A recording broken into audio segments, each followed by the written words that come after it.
This technique or posture is warrior one. So Melayne is going to go ahead and step forward. Now guys, as I keep bringing up variations, we're in Tadasana, she steps forward. So what are we already in? We're already in a variation of a lunge. So you can just go ahead and take warrior one and place warrior one in your lunge category, okay, of shapes.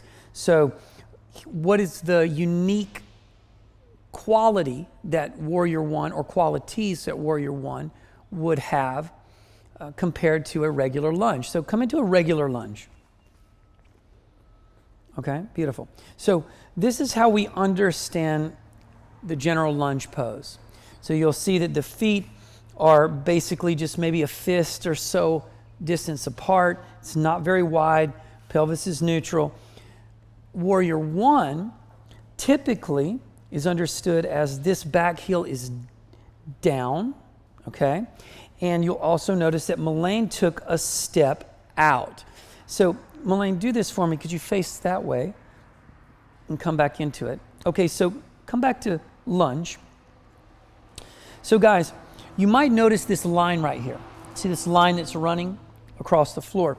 So could you step forward into your mountain pose? Good. Now straddle that line perfectly. There we go. Now, step the right leg back.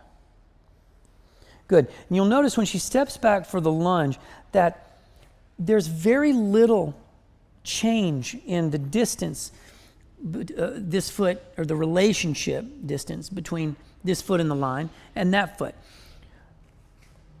But, if you could step forward again, when she steps to warrior one, typically there is a wider variation. Now, the reason she does that is because I taught her that. Okay, so in your mind you might say to yourself, well, that's not how I was taught to do it, and that's probably true. Most yoga teachers are taught to be on the same line, or if not straddling that line, as I said before, and that is because they understand warrior one from warrior two, because that is typically the traditional expression is this little dance between warrior one and warrior two. So it used to look like this. Can you go to come to warrior two? Yep, so good. And now make warrior one, but don't change your feet, just make the subtle adjustment. So this little game here is what most people are used to playing. Go back to warrior two. And this is why so many people are taught to create their stance with that particular alignment. So what I want to challenge in this thinking is that that's actually good for your joints and athletically appropriate, because I'm going to suggest it is not. And here's why. When you're in a lunge, come back to lunge. Now, be athletic for me for a second. For Melayne to be athletic in this lunge, there has to be some natural distance between her feet. So jump up and switch your feet for me. Beautiful. There you go. Yep, and do it again. So you can already see, moving in a lunge is athletic, and it takes balance. She already fell out of the first one almost, just because, again, it's not easy to leap into the air and land with your legs apart properly.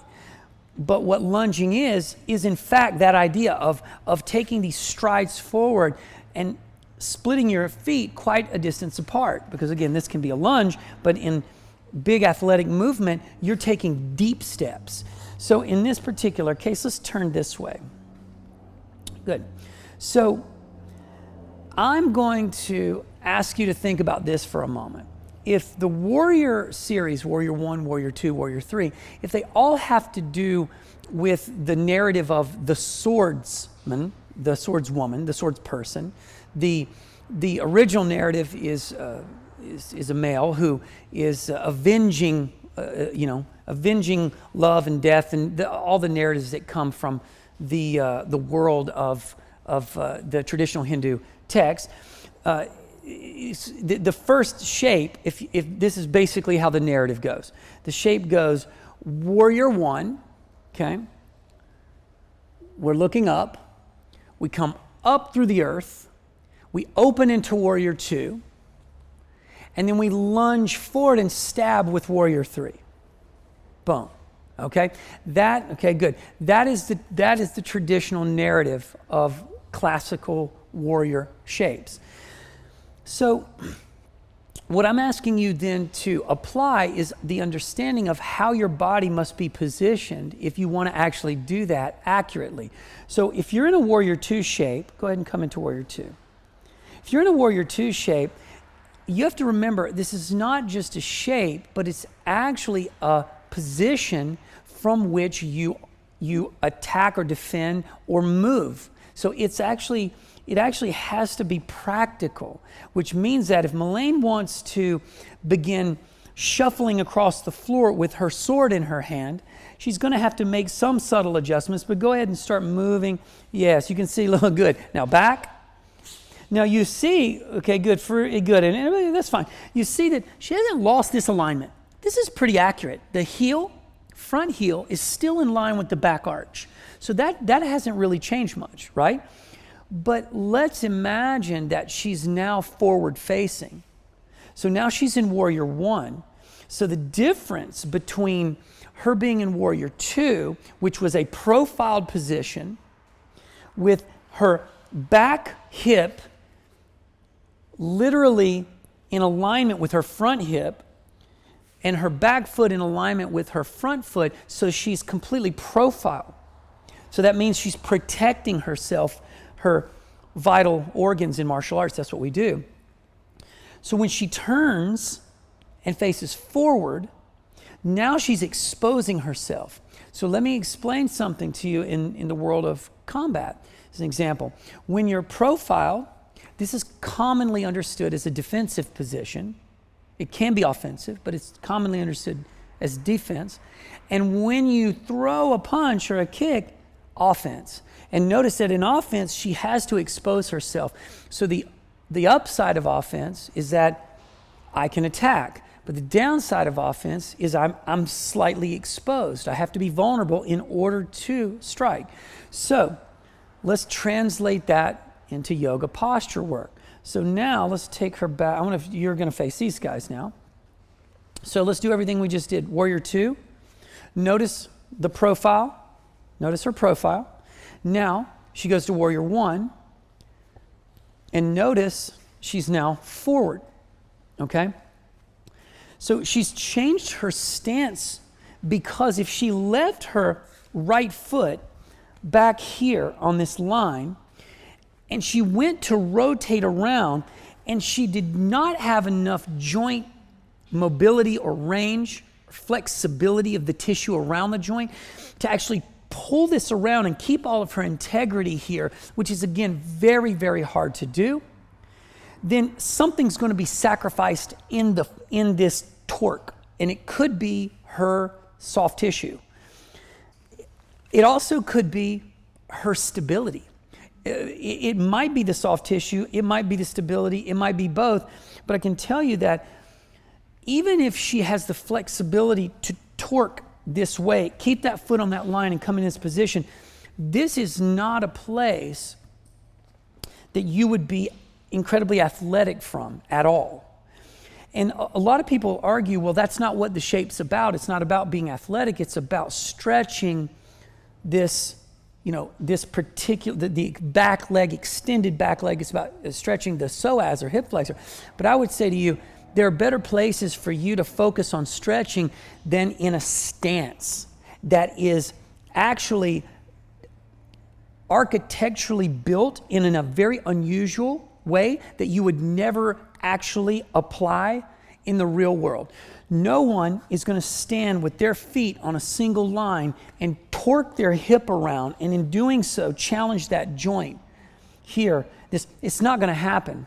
And for us to teach people to do that, to be constantly focused on that, I would suggest that is actually encouraging some poor movement dynamics, some poor chains of connection because if we teach a person to anchor their foot on the floor and then try to pull their corresponding, this is a joint and this is a joint, trying to pull their corresponding joint, into another position while anchoring this one down, all we're really asking them to do is stress the muscles, the ligaments, and the tendons that are supporting all this joint.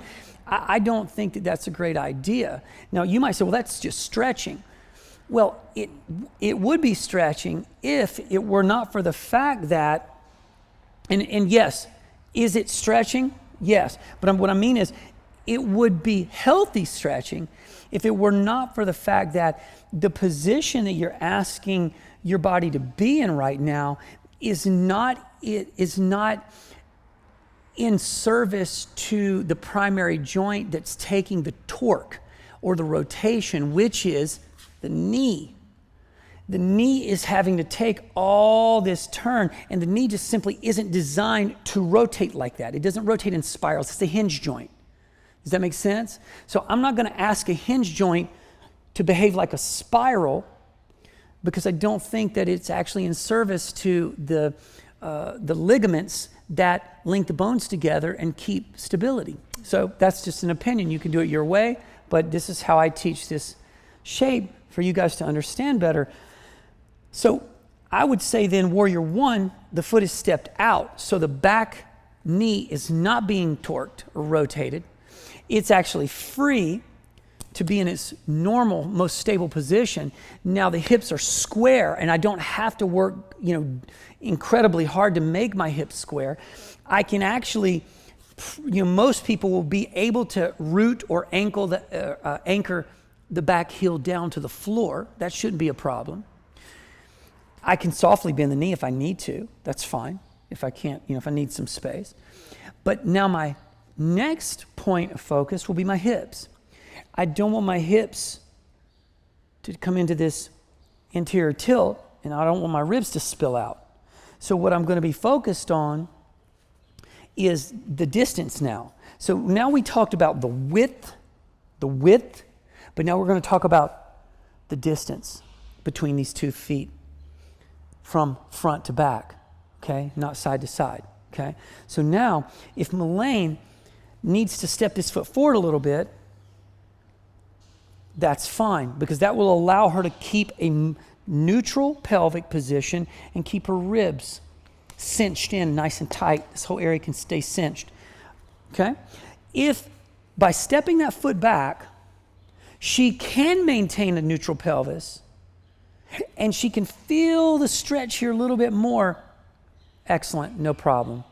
That's acceptable. If by stepping back, it starts to cause this to occur, this anterior position, she's lost her architectural integrity, and I personally say it's a no, okay? So this is what I'm more interested in here, the neutral pelvic position, the ribs in, the cinch position, and then, of course, her upper trunk is simply in the classic mountain pose, Tadasana, with arm variation. She could be here. She could be here. She can be hands behind.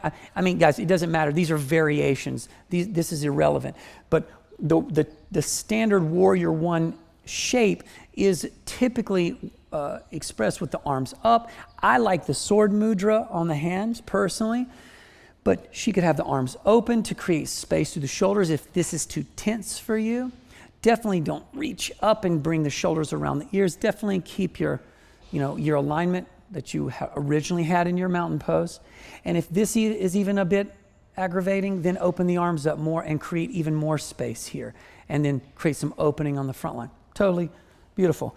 So now, this is cinched in, this is opening, this knee is directly, as it should be, over that front big toe joint, as opposed to flaring out, collapsing in. Again, back to the basics. You're not going to stand like this. You're not going to stand like that. You're just going to simply be in a very strong, locked-in position. Athletic, quads firing. This is all, this is all as it should be. So you're never letting this open, and you're never over, focused on squeezing. You don't want to squeeze so much to the midline that you start to collapse to the inner seams. It's a beautiful dance between feeling like you're pushing against something this way and hugging against something that. So you're having this little beautiful battle of tension that gets created on both sides. And that, once you've got the crown of the head lengthened up and you've got your general posture, is understood this way. The last thing that I'll say about this, which I think is important to finish on, is that if this is going to be an athletic shape, if this is in fact some shape you can move from, and let's switch the hands to a punching kind of variation. So, go ahead and, yeah. You're going to notice that if you use this shape in any way that is practical and athletic, it's going to immediately bring you into a lunge. So if you really understand it, this is just a lunge. This warrior one is basically a snapshot of a moment. The moment that it's taking a snapshot of is the finish, in a way, sort of this ending position of a strike. With the exception that this heel has now come off the floor. It's come off the floor to help you drive the hip forward. If you left the hip where it was, square, you'd look like this. So when you bend the knee and draw the heel up, it allows you to express that same side hip punch hand a little bit more. And that's what's interesting about the shape. So you just need to understand that from a practically applied perspective, this is basically a snapshot of a moment that occurs at the end of the strike. And the heel does not stay down, but if you could turn this way, notice this. Here, notice that when you are actually holding something back, the heel has a tendency to want to go to the floor. So the heel helps you in a way sort of ground down. If you bring the heel up, this gives you more push. You see what I'm saying? If the heel is down, this sort of says, I'm hold position. It's not necessarily about pushing, it's about holding. When the heel comes up, you start to push because it brings you into a more athletic, loaded position. And that is our warrior one.